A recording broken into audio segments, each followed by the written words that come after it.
કેમ છો વિદ્યાર્થી મિત્રો? ધોરણ 11 ફિઝિક્સમાં લાસ્ટ લેક્ચરની અંદર આપણે પ્રકરણ નંબર 3 સુરેખ પથ પર ગતિ એ ચેપ્ટરના દાખલા અંતે આપણે ગણ્યા હતા. ત્યારબાદ તમે ટેસ્ટ પણ એનો આપી દીધો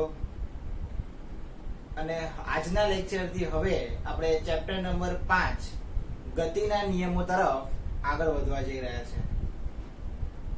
મિત્રો, આજના લેક્ચરનો જે મુદ્દો કહીએ તો ગતિના નિયમો 5મા ચેપ્ટરનું એ ઇન્ટ્રોડક્શન તરફ જઈશું. આપણે ફર્સ્ટ પાર્ટ જે આપણે લેવાના છે એટલે શું? ઇન્ટ્રોડક્શન, પ્રસ્તાવના. ગતિના નિયમોની જ્યારે વાત કરીએ ત્યારે પ્રકરણ 3 નું પણ જો તમે નામ યાદ કરો ને તો હતું સુરેખ પથ પર ગતિ. અને તમે જ્યારે એનો પહેલો પોઈન્ટ શીખ્યા હતા અને એ મુદ્દો હતો યંત્રશાસ્ત્ર. અને એ યંત્રશાસ્ત્રના બે પ્રકાર હતા અને એમાંનો એક પ્રકાર હતો એ હતો શુદ્ધ ગતિ વિજ્ઞાન અને બીજો પ્રકાર હતો એ હતો ગતિ વિજ્ઞાન.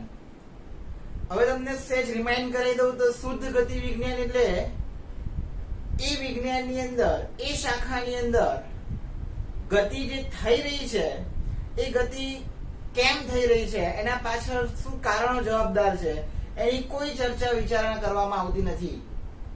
જ્યારે ગતિ વિજ્ઞાનની વાત કરીએ એટલે કે ગતિશાસ્ત્રની વાત કરીએ તો એની અંદર ગતિ થઈ રહી છે એના પાછળના કારણો, તદુપરાંત જે વસ્તુ ગતિમાં છે એ વસ્તુના ગુણધર્મો સહિતની ગતિની ચર્ચા એ કરવામાં આવે છે. તો એમાંનો પહેલો જ મુદ્દો જે છે એ છે આપણું ગતિશાસ્ત્ર અથવા ગતિ વિજ્ઞાન. તો પ્રશ્ન થાય કે ગતિ વિજ્ઞાન કોને કહેવાય? તો ભૌતિક વિજ્ઞાનની અથવા તો યંત્રશાસ્ત્રની જે શાખામાં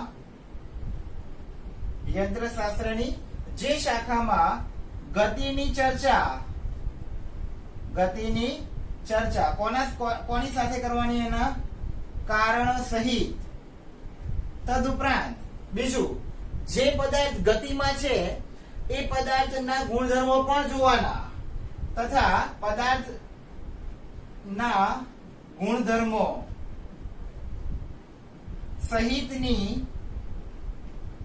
ગતિની ચર્ચા કરવામાં આવે છે. તો એવા વિજ્ઞાનને એ આપણે શું કહેવામાં આવે છે? ગતિ વિજ્ઞાન, અથવા એને બીજા શબ્દમાં કેવું હોય તો ગતિશાસ્ત્ર તરીકે પણ ઓળખી શકો છો. ક્લિયર?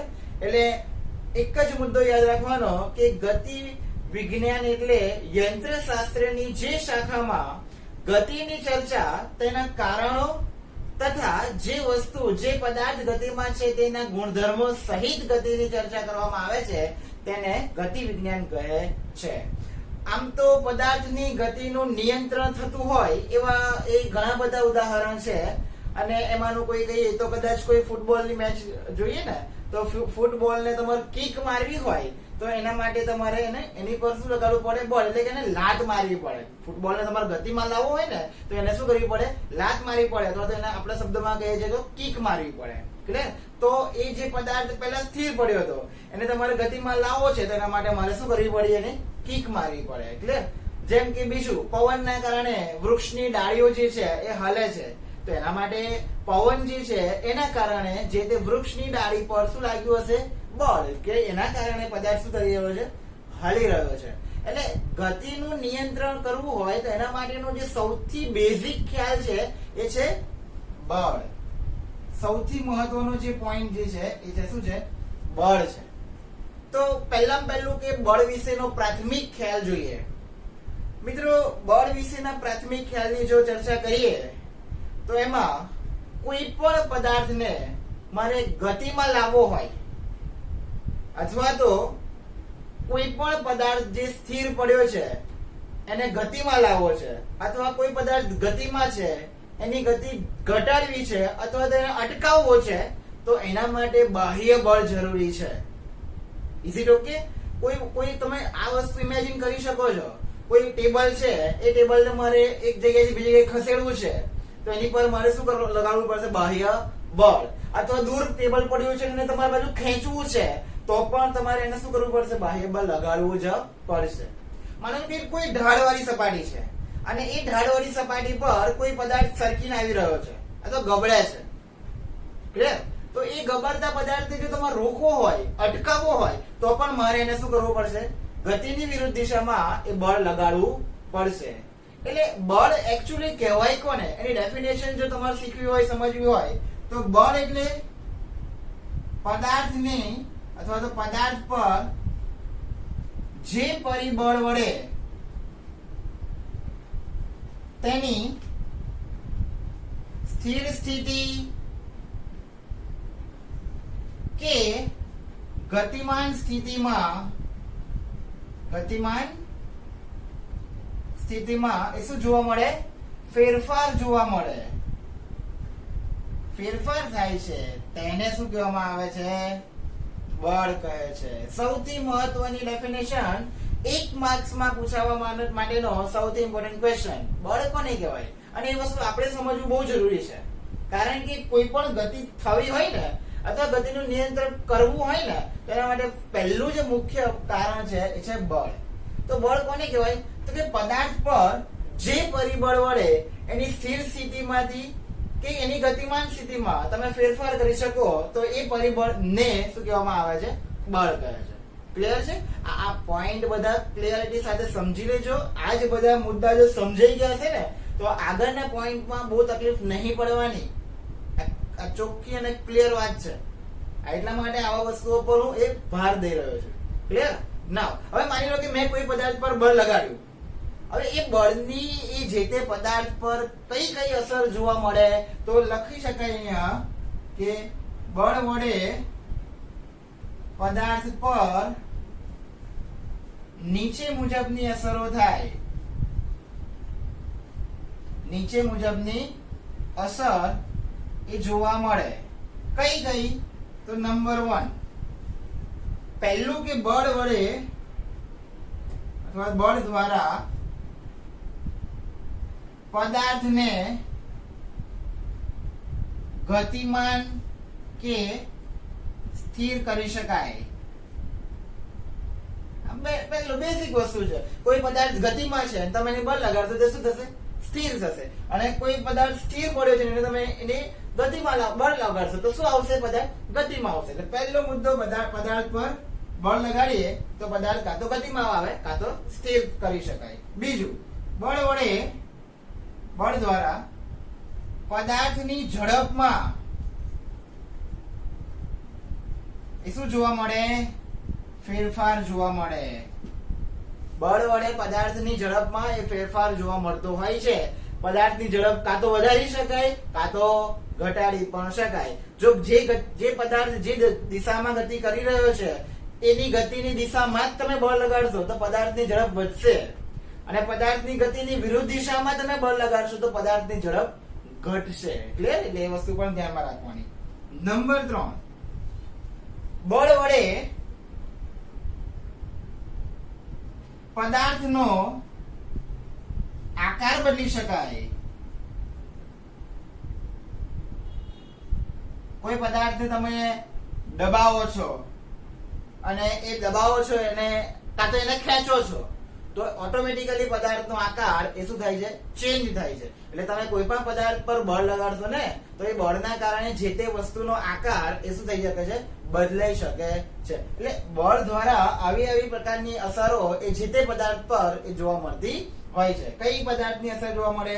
તો કે પહેલું, પદાર્થ ગતિમાં હોય તો એને સ્થિર કરી શકાય, અથવા સ્થિર હોય તો એને ગતિમાં પણ તમે કરી શકો છો. નંબર 2, આના દ્વારા પદાર્થના ઝડપમાં એ તમે ફેરફાર કરી શકો છો. ઝડપ વધારો કે ઘટાડો કરી શકો છો. નંબર 3, પદાર્થના આકારમાં પણ તમે બદલાવ કરી શકો છો. ક્લિયર થઈ ગયું? તો આ વાત થાય તમારી એ બળની બેઝિક વાત થઈ જવાય. ક્લિયર? નાવ હવે આપણે જે પોઈન્ટ તરફ આગળ વધીએ છીએ એ છે બળના પ્રકારો.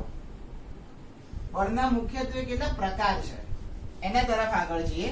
તો વિદ્યાર્થી મિત્રો, હાલની અંદર આપણે જે બળની પ્રકારની વાત ચાલે છે ને એ ગતિના આધારેની વાત ચાલે છે. ગતિના આધારે એટલે મુખ્ય મુદ્દા તરફ જઈએ તો બળના પ્રકારો મુખ્યત્વે 2 પ્રકાર છે. નંબર 1, સંપર્ક બળ, અને નંબર 2, ક્ષેત્ર બળ. બળના મુખ્યત્વે બે પ્રકાર છે. નંબર 1 સંપર્ક બળ, નંબર 2 ક્ષેત્ર બળ. આપણે પહેલા મુદ્દાની વાત કરીએ કે ભાઈ સંપર્ક બળ કોને કહેવાય, ક્ષેત્ર બળ એના પછી જોઈએ. શબ્દની અંદર જ કઈક વસ્તુ સમજ આવે. સંપર્ક અને બળ. સંપર્ક મતલબ કે કોન્ટેક્ટ, એને બે વસ્તુ, જે પદાર્થને તમારે ખસેડવો હોય એ પદાર્થને તમારે તમારા હાથ સાથે શું કરવો પડે, સંપર્ક કરવો પડે. મારું ઓલું ટેબલ તમારી નજીક ટેબલ પડ્યું છે અને ટેબલને હું દૂર આમ કરીશ તો નહીં ખસે. એના માટે તમારે તમારા હાથને એ ટેબલ વડે ધક્કો આપવો, ટેબલ પર માં ધક્કો આપવો પડે. એટલે એનો સંપર્ક થવો જરૂરી છે. એટલે સંપર્ક દ્વારા જે પદાર્થ ગતિ અનુભવી શકતો હોય, સંપર્ક બળની હાજરીમાં પદાર્થ ગતિ અનુભવી શકતો હોય તેવા બળને શું કહેવામાં આવે છે, સંપર્ક બળ તરીકે ઓળખવામાં આવે છે. એટલે સંપર્ક બળનો મેઇન પોઈન્ટ એ છે કે ભાઈ સંપર્ક બળ સંપર્કમાં રહેલા બંને પદાર્થો પર લાગે છે. બંને પદાર્થો પર લાગે છે. આ સૌથી મહત્વનો મુદ્દો છે. મતલબ કે મારે જે ટેબલ ખસેડવું છે એ ટેબલને હું ધક્કો મારીને મારે બીજી લઈ જવું છે, તો હું ધક્કો મારીશ તો મારા હાથ પર પણ બળ લાગશે અને એના કારણે ટેબલ પર પણ બળ લાગશે. એટલે કે જેટલા પદાર્થો સંપર્કમાં છે એ બંને પદાર્થો પર એ બળ અનુભવાય છે. આ બહુ જ મહત્વનો મુદ્દો છે. માનો કે મારે કોઈ પદાર્થને ખેંચવો છે તો હું ખેંચીશ ને એટલે મારા હાથ પર પણ બળ લાગશે અને એના કારણે જે તે પદાર્થ પર, એટલે કે ટેબલ હોય તો ટેબલ પર પણ બળ લાગે છે. એટલે જેટલા પદાર્થો સંપર્કમાં હોય એ બંને પર સંપર્ક બળ એ લાગતું હોય છે. એનું ઉદાહરણ મેં તમને હમણાં સમજાયું, ટેબલ વાળું. ક્લિયર? નંબર 2 ક્ષેત્રબળ.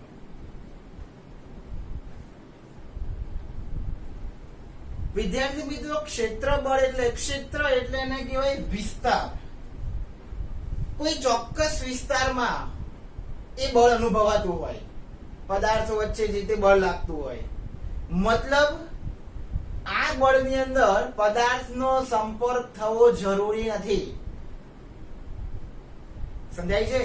એટલે કે જે ક્ષેત્રમાં પદાર્થ વચ્ચે સંપર્ક થયા સિવાય પદાર્થો એકબીજા પર બળ અનુભવી શકતા હોય તો તેવા બળને ક્ષેત્રબળ કહેવાય. આની ક્ષેત્રબળની અંદર એ સંપર્ક થવો જરૂરી નથી. સંપર્ક બળમાં સંપર્ક થવો હંમેશા જરૂરી છે, એના વગર ન થાય. ક્ષેત્રબળમાં પદાર્થ એકબીજાના સંપર્કમાં નહીં હોય તો એ ક્ષેત્રબળ લાગી શકે છે. એટલે કે જે ક્ષેત્રમાં પદાર્થો વચ્ચે સંપર્ક થયા સિવાય બળ અનુભવાય છે એ બળને ક્ષેત્રબળ તરીકે ઓળખવામાં આવે છે. મુખ્યત્વે ક્ષેત્રબળો કયા કયા છે તો કે ચુંબકીય ક્ષેત્ર, વિદ્યુત ક્ષેત્ર, ત્યારબાદ ગુરુત્વાકર્ષણ બળ વગેરેની વાત કરીએ તો એ બધા ક્ષેત્રબળ આવે. એટલે કે ચુંબકીય બળ, વિદ્યુત બળ, ગુરુત્વાકર્ષી બળ, આ બધા બળ જે છે એ કયામાં આવે છે, ક્ષેત્રબળ તરીકે કહી શકાય. કઈ રીતે? ચુંબકીય બળ, માની લો કે તમે એક ચુંબકને વચ્ચે મૂકો છો અને એની આજુબાજુ કોઈ નજીકના વિસ્તારમાં લોખંડની ખીલી રાખો છો, તો એ ખીલીને બળ અનુભવવા માટે એને અડાડવું, ચુંબકને અડાડશો તો જ એ એની તરફ આકર્ષાય છે એવું નથી. એને સહેજ નજીક તમે લઈ જશો ને તો એ નજીક જશો એટલે ચુંબકીય બળ એના વિસ્તારની અંદર કોઈ લોખંડનો પદાર્થ આવશે કે તરત જ એને શું કરશે, પોતાની તરફ ખેંચી લેશે, આકર્ષી લેશે. ખ્યાલ આવે છે? ગુરુત્વાકર્ષી બળ ઓલવેઝ તમે વિચારો છો એ ગુરુત્વાકર્ષી બળ. કોઈ પદાર્થ તમે ઉપર ખેંચો છો, તમે પકડી રાખો છો ત્યાં સુધી એને કોઈ પ્રોબ્લેમ નથી, પણ જેવો તમે એને મુક્ત કરશો એટલે પદાર્થ મુક્ત પતન પામીને ક્યાં પધરાશે? પૃથ્વીની સપાટી પર. કેમ? કારણ કે ગુરુત્વાકર્ષી બળ એને પોતાની તરફ શું કરી લેશે? ખેંચી લેશે. ઓકે, તો આ બધા બળ જે છે એ કયા બળ કહેવામાં આવે છે? ક્ષેત્રબળ તરીકે ઓળખાય છે. ક્લિયર થઈ ગયો પોઈન્ટ. મુખ્યત્વે વાત કરીએ તો બળના પ્રકાર, એમાં બે પ્રકાર છે. નંબર 1 છે એ છે સંપર્ક બળ, નંબર 2 છે એ છે ક્ષેત્ર બળ. સંપર્ક બળમાં પદાર્થનો સંપર્ક થવો જરૂરી છે. બીજું, સંપર્ક બળ ક્યાં લાગે તો કે સંપર્કમાં રહેલા બંને પદાર્થો વચ્ચે લાગે છે, કોઈ એક પદાર્થ પર સંપર્ક બળ નહીં લાગતું. જ્યારે ક્ષેત્ર બળની વાત કરીએ તો ક્ષેત્ર બળમાં પદાર્થનો સંપર્ક ના પણ હોય તો ચાલે, મતલબ કે સંપર્ક થયા સિવાય પદાર્થો પર વચ્ચે બળ લાગતા હોય છે. મુખ્યત્વે 3 ક્ષેત્ર બળની વાત કરેલી છે. એક છે એ ચુંબકીય બળ, બીજું છે એ વિદ્યુત બળ અને ત્રીજું છે એ ગુરુત્વાકર્ષી બળ. એને એક્ઝામ્પલ લેવું હોય તો મકાનની છત પરથી કોઈ પદાર્થને તમે મુક્ત કરો છો તો એ ક્યાં આવે છે? સીધો ગુરુત્વાકર્ષી ક્ષેત્રને કારણે જમીન તરફ અથડાય છે, મતલબ કે પૃથ્વીની સપાટી તરફ ખેંચાઈ આવે છે. કેમ? ગુરુત્વાકર્ષી બળના કારણે. ગુરુત્વાકર્ષણ બળનું પૃથ્વીની આસપાસ એક ક્ષેત્ર છે, એક ક્ષેત્ર સુધી ગુરુત્વાકર્ષણ બળ આવે છે, મતલબ કે એક ક્ષેત્રમાં કોઈ પણ પદાર્થ આવ્યો તો એ પદાર્થને ક્યાં ખેંચી લેશે? પૃથ્વી પોતાની તરફ ખેંચી લે છે. ખ્યાલ આવી ગયો? Okay, next. તો આ રીતે તમારા બે બળની ચર્ચા ક્લિયર થાય. હવે વાત કરીએ છીએ કે સંપર્ક બળ અને ક્ષેત્ર બળ, એમાં સમાનતા શું છે અને વિભિન્નતાઓ શું છે, એમાં શું સરખું છે અને શું અલગ અલગ છે એની વાત કરીએ. એટલે કે સંપર્ક બળ અને ક્ષેત્ર બળની સમાનતા અને વિભિન્નતાઓ.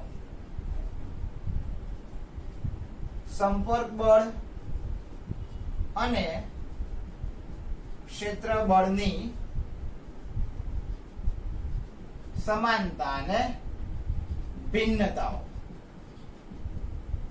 પહેલો મુદ્દો જે જોઈએ ને એ જોઈએ સમાનતા. સમાનતા મતલબ કે સંપર્ક બળ અને ક્ષેત્ર બળ જે છે આ બંને બળો પારસ્પરિક છે. આ બંને બળો પારસ્પરિક છે, મતલબ કે બંને બળો જે છે એ પરસ્પર એકબીજાને કંઈક ને કંઈક રીતે એક કોરિલેટ ધરાવે છે એવું કહી શકાય. અને નંબર આની સમાનતા થઈ. અને એની જો ભિન્નતાની વાત કરીએ તો ભિન્નતાઓમાં કહી શકાય કે સંપર્ક બળ જે છે એ કૃત્રિમ છે. કૃત્રિમ છે મતલબ કે જ્યારે હું પદાર્થ કૃત્રિમ એટલે વ્યક્તિ દ્વારા એ ઉત્સર્જિત થયેલું, મતલબ કે વ્યક્તિ દ્વારા લગાડેલું. હું જ્યારે બળ લગાડીશ ત્યારે સંપર્ક બળ લાગશે, એમને નહીં લાગે. માનવ સર્જિત કહી શકાય. સંપર્ક બળ એ કૃત્રિમ છે, જ્યારે ક્ષેત્ર બળ એ કેવું છે? કુદરતી છે. કુદરતી છે એનો મતલબ એવો થાય કે ગુરુત્વાકર્ષણ બળ એ હર હંમેશ રહેવાનું, એને કોઈ ફરક પડવાનો નથી. તમે કોઈ પણ પદાર્થને ઉપરથી છોડી દેશો એ ક્યાં આવવાનો? નીચે જ આવવાનો.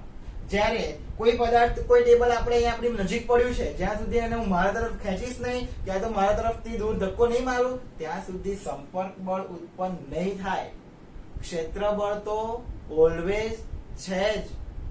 ચુંબક હશે, તમે મૂક્યું હશે, એની જેટલો વિસ્તારની આજુબાજુનો વિસ્તાર એ ચુંબકીય બળ ધરાવતું હશે જ. એવું નથી કે તમે ખીલ લઈ જશો ત્યાર પછી એ ચુંબકીય બળ ઉત્પન્ન થાય છે, એવું નથી. સમજાય છે?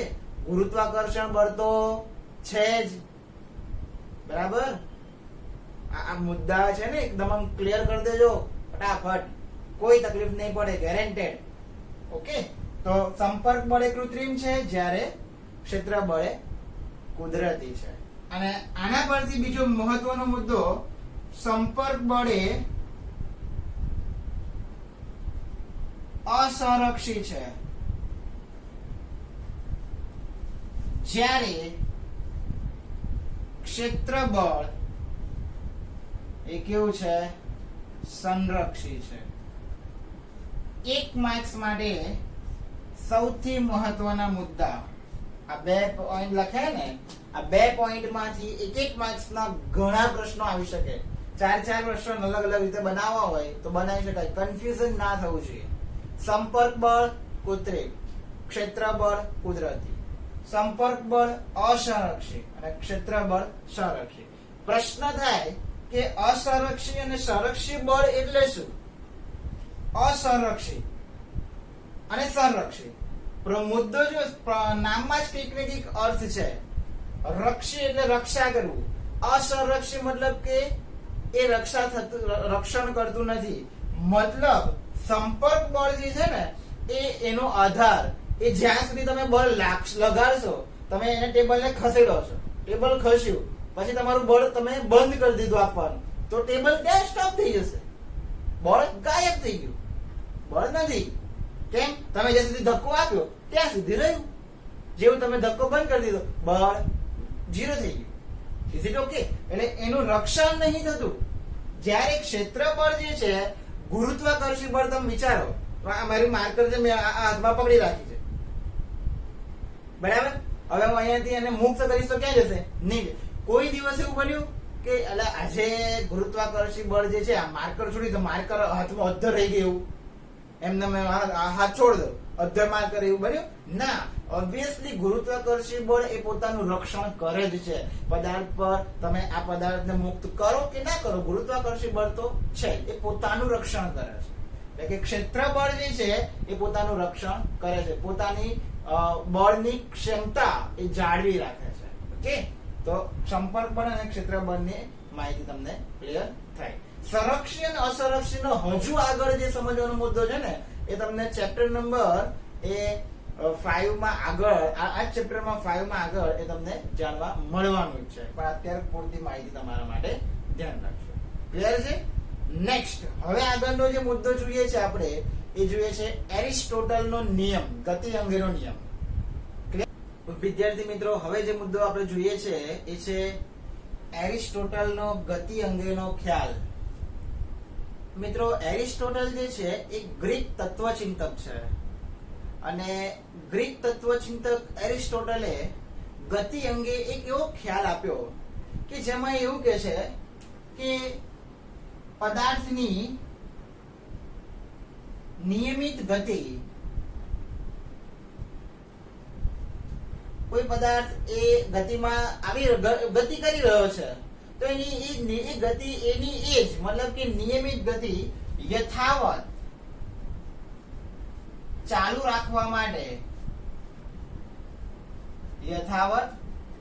રાખવા માટે તેને બાહ્ય બળ આપવું જરૂરી છે.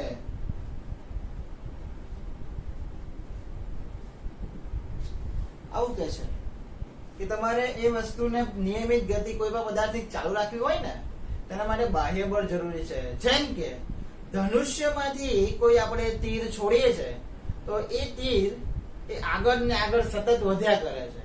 એના પાછળનું એકચ્યુઅલ કારણ શું છે? તો કે એની પાછળની જે હવા છે એને શું કરે છે? ધક્કો આપે છે. ક્લિયર? પણ આ મત, આ તો એક એરિસ્ટોટલનો એક વિચાર છે. આ તો એરિસ્ટોટલ નામના ગ્રીક તત્વચિંતકનો વિચાર છે. પણ આ મત વિશ્વમાં ગતિ અંગેના મુદ્દા માટે ખોટો સાબિત થયો. કેમ ખોટો સાબિત થયો? એનું કારણ છે, જરૂરી નથી કે તમારે નિયમિત ગતિ ચાલુ રાખવા માટે બળ આપવું એ જરૂરી છે, પણ એનો જે ખ્યાલ છે એ ખોટો છે. કેમ? શું છે? તો કે ઘન પદાર્થોની વાત કરીએ તો કોઈ પણ ઘન પદાર્થ ગતિમાં હોય ને, તો એ ઘન પદાર્થને એની હંમેશા સપાટી વચ્ચે ઘર્ષણ બળ અવશ્ય લાગે. એની જગ્યાએ માની લો કે ઘનની જગ્યાએ કોઈ તરલ પદાર્થ હોય, તો તરલ પદાર્થોમાં પણ એક બળ લાગતું હોય છે જેને કહેવામાં આવે છે શાંતા બળ. આ બંને બળ એ કેવા બળો કહેવાય? તો કે અવરોધક બળો કહેવાય. આ બંને ગતિમાં શું આપે? અવરોધ આપે. મતલબ કે તમને ખબર હોય તો તમે જોજો, કોઈ પદાર્થ તમે ગબડાવજો, ગબડશે, શરૂઆતમાં ગબડશે, સુરેખ સપાટી હોય, ધીમે ધીમે પદાર્થની ગતિ શું થાય છે? ધીમી પડે છે. અંતે પદાર્થ દૂર જઈને શું થઈ જાય? અટકી જાય છે. એનું કારણ કે કોઈ પદાર્થ ઘન હોય ને તેની પર શું લાગે છે? સંપર્ક સપાટી વચ્ચે ઘર્ષણ બળ લાગે છે અને એના કારણે ધીમે ધીમે ધીમે ધીમે પદાર્થની એકચ્યુઅલ ઝડપથી ધીમે ધીમે ઘટતી જાય છે. ઓકે, એટલે પદાર્થના ઘર્ષણ બળો, એના શાંતા બળો જેવા અવરોધક બળોનો સામનો કરવા માટે મારે એ બળો શું કરવા પડે છે? બાહ્ય આપવા પડે છે. બાહ્ય બળો એટલા માટે આપવા પડે છે. ખ્યાલ આવે છે? જે તે પદાર્થોના આવા અવરોધક બળો લાગે છે એ અવરોધક બળોનો સામનો કરીને પદાર્થ નિયમિત ગતિ ચાલુ રાખે ને એટલા માટે મારી એની પર એ બાહ્ય બળોને આપવા જરૂરી બને છે. ઓકે, એટલે ભૂલ અહીંયા ક્યાં છે? એરિસ્ટોટલની ભૂલ એવી છે કે વ્યવહારિક જે ખ્યાલ છે એ કુદરતના મૂળભૂત નિયમ તરીકે ગણી લીધો. મૂળભૂત નિયમ તરીકે ગણ્યો. એ એની શું છે?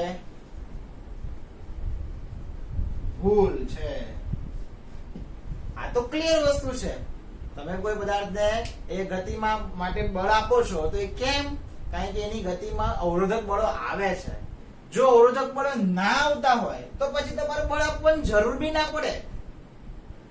સમજાય છે? કોઈ પદાર્થ ગતિમાં છે એને તમારો વચ્ચે કોઈ અવરોધ નહીં લાગતો તો પદાર્થને ક્યારે એની ગતિ ઊભી જ નહીં રહેવાની.